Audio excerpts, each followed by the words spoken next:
everyone. Good morning. Today I want to talk about my story when I was a teenager. I met a teacher in my high school. She is not a normal teacher. She changed my way of thinking and myself. She sometimes surprised me and sometimes scolded me and abandoned me. And she taught me a lot of things. When I was in high school, I belonged to the dance club. It's called song leading. It's similar to cheerleading, but it's only dancing. And she was the club teacher.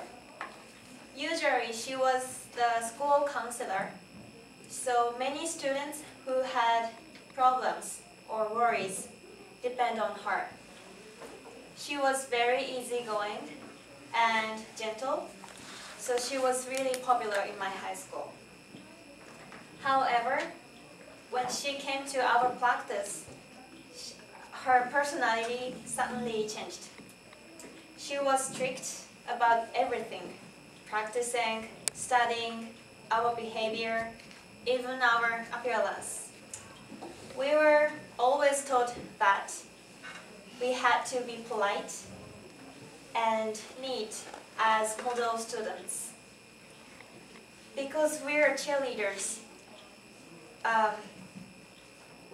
if we did something bad, it would stand out in the school, even it was a small thing.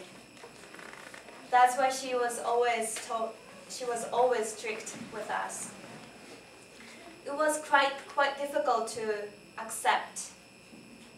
We just wanted to be a village student, a village teenager, because we were really young. We were about 16 or 17.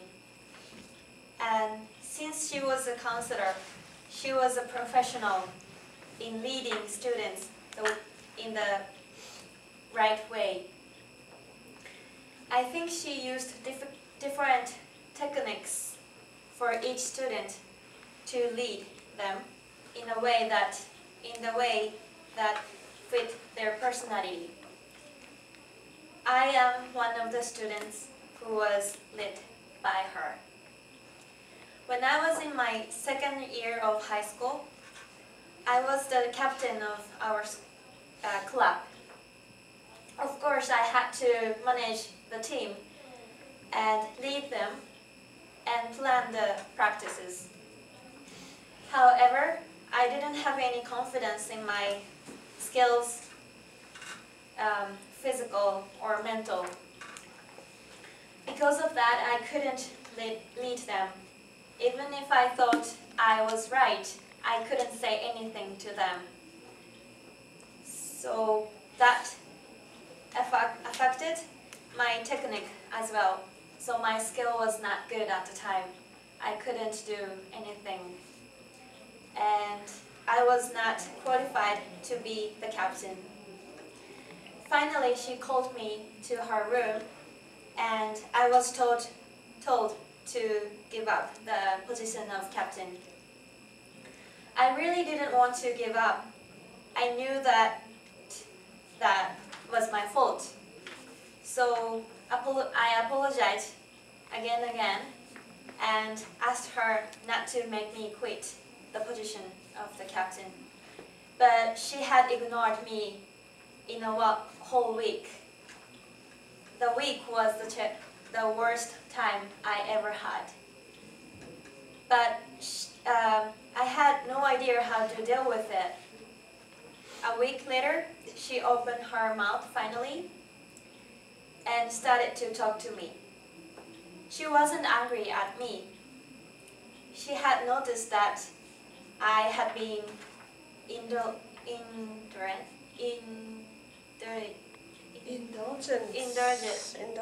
indulgent.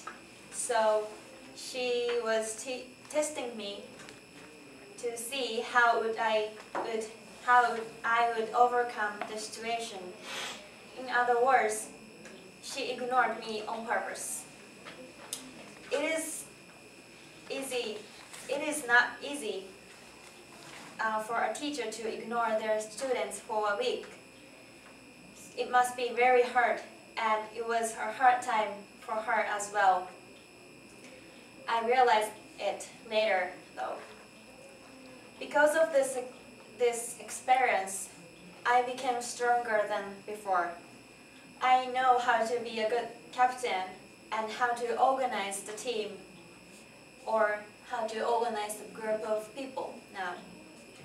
When I entered university, I became a member of cheerleading club, and I was the vice captain. Because I had that experience, I was able to organize the team easily than before.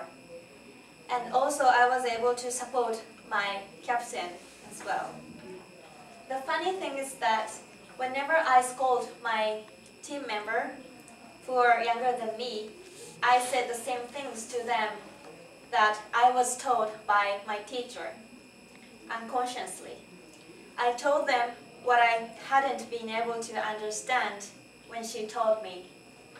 So finally I understand what she wanted to say to me. One more thing that I learned from my experience is how to deal with difficulties in my life. Because I had that terrible week, now I can say that everything is better than that. So whenever I faced difficulties, I remember that terrible week and what she told me. And that makes me feel better. Now I really appreciate it, and I will never forget her and what she told me. Thank you.